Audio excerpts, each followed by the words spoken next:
हरियाणा की सियासत में पिछले 20 साल के दौरान एक ऐसा नेता भी है जो लगातार सत्ता का साझीदार भी रहा है, जो लगातार सत्ता के निशाने में पड़ रहा है, जो लगातार साजिशों का शिकार रहा है और जो लगातार चक्रव्यूह तोड़ने का काम करता आया है। हम बात कर रहे हैं केंद्रीय मंत्री राव इंद्रजीत की।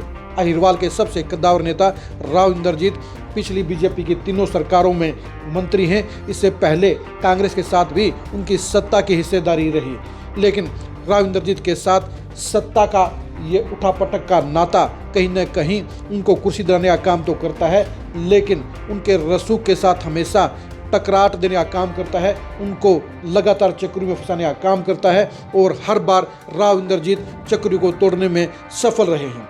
स्थानीय निकाय चुनाव में एक बार फिर से राव इंद्रजीत विरोधियों की बिसात को पलटने में सफल रहे। राव इंद्रजीत ने किस तरह से स्थानीय निकाय चुनाव में बिसात पलटने का काम किया, राव इंद्रजीत ने किस तरह से अपने खिलाफ रचे गए चक्रव्यूह को तोड़ने का काम किया और राव इंद्रजीत ने एक बार फिर से कैसे खुद को अहिरवाल में सुपर पावर साबित करने का काम किया, ये जानने के लिए आज की इस खरी खबर को गौर से देखिए।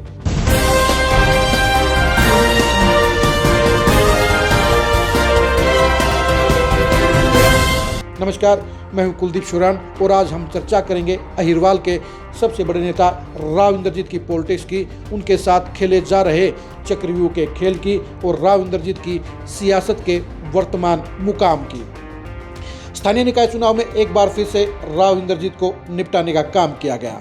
राव इंद्रजीत के साथ ये काम पहली बार नहीं हुआ है, बल्कि 2005 में भूपेंद्र हुड्डा की सरकार बनने के बाद से लगातार 5 सरकारों में राव इंद्रजीत के साथ में इसी तरह की साजिशें हुई हैं। राव इंद्रजीत को इसी तरह से हाशिए पर डालने का काम किया गया है। राव इंद्रजीत के लिए सबसे पहले जो टकराट की पोजीशन बनी वो भूपेंद्र हुड्डा के साथ बनी। भूपेंद्र हुड्डा ने अपने 9.5 साल के कार्यकाल में कैप्टन अजय यादव, राव नरेंद्र सिंह, राव दान सिंह और राव धनपाल के जरिए उनको निपटाने का काम किया। राव इंद्रजीत के साथ भूपेंद्र हुड्डा का 36 का आंकड़ा था। यही वजह रही कि 9.5 साल के दौरान भूपेंद्र हुड्डा ने राव इंद्रजीत को सियासी तौर पर पूरी तरह से खत्म करने का प्रयास किया। जब बात हद से ज़्यादा बिगड़ गई तो राव इंद्रजीत को 2013 में कांग्रेस छोड़कर बीजेपी में जाने को मजबूर होना पड़ा। राव इंद्रजीत को बीजेपी में जाना रास भी आया। वो जहां पिछली 3 सरकारों से बीजेपी की मोदी सरकार में मंत्री हैं, वहीं पर उनकी बेटी आरती राव भी बीजेपी की सरकार में मंत्री बन गई है। यानी बीजेपी में आने के बाद राव इंद्रजीत का सबसे बड़ा ख्वाब पूरा हो गया है। उनकी सियासत की विरासत पर उनकी बेटी आरती राव सफलतापूर्वक लॉन्च हो गई हैं। लेकिन राव इंद्रजीत के साथ बीजेपी में भी सब कुछ ठीक ठाक नहीं है, क्योंकि 2014 के बाद जब से मनोहर लाल खट्टर मुख्यमंत्री बने तब से उनके साथ उनके रिलेशन अच्छे नहीं रहे। ये भी कह सकते हैं कि राव इंद्रजीत और मनोहर लाल खट्टर के बीच में 36 का आंकड़ा रहा।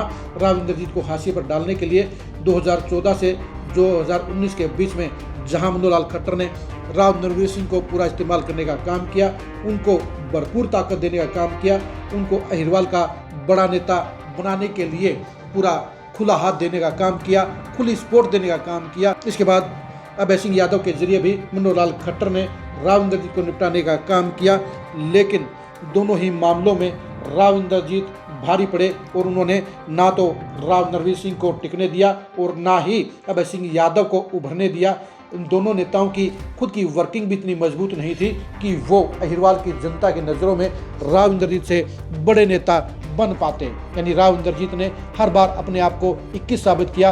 राव इंद्रजीत ने हर बार अपने खिलाफ रची गई साजिश का मुंह तोड़ जवाब देने का काम किया। स्थानीय निकाय चुनाव में भी इस बार ऐसा ही हुआ। राव इंद्रजीत के संसदीय क्षेत्र में गुरुग्राम और मानेसर नगर निगम में चुनाव थे।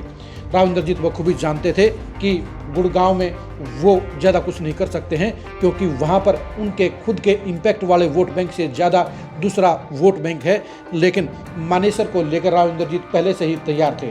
राव इंद्रजीत मानेसर के नगर निगम के मेयर के लिए खुद के प्रत्याशी की डिमांड कर रहे थे। उन्होंने पार्टी को एक गारंटी भी दी थी कि उनका प्रत्याशी पक्का चुनाव जीतेगा। लेकिन बीजेपी के कुछ रणनीतिकार राव इंद्रजीत को निपटाना चाहते थे। उन्हें लगता था कि पार्टी का वोट बैंक इतना बन गया है कि अब राव इंद्रजीत की जरूरत नहीं है और इस चुनाव के जरिए वो राव इंद्रजीत की सियासत को हाशिए पर डालने का काम कर सकते हैं। यही वजह रही कि मानेसर नगर निगम के मेयर के प्रत्याशी के तौर पर राव इंद्रजीत की दावेदारी को खारिज कर दिया गया और राव नरवीर सिंह की पसंद के हिसाब से टिकट देने का काम किया गया।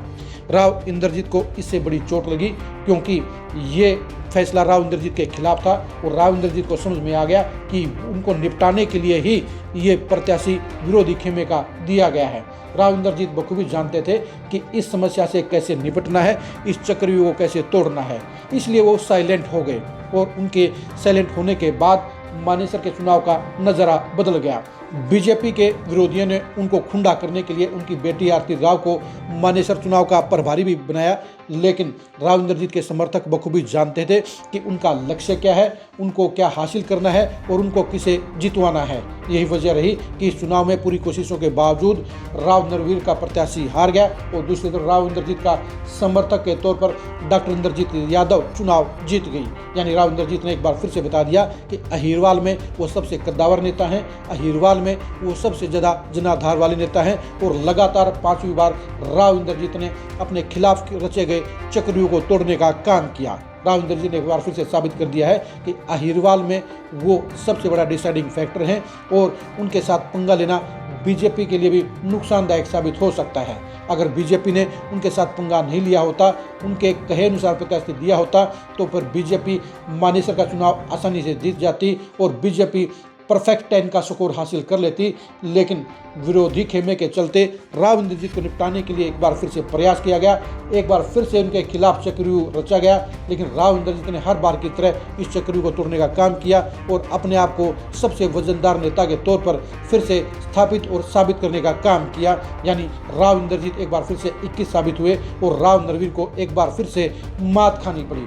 आप अहिरवाल की पॉलिटिक्स में राव इंद्रजीत के इम्पोर्टेंस को कितना मानते हैं, कमेंट करके जरूर बताइए। क्या राव नरवीर कभी भी राव इंद्रजीत को पछाड़ने में सफल हो पाएंगे, इसके बारे में भी अपनी राय दीजिए।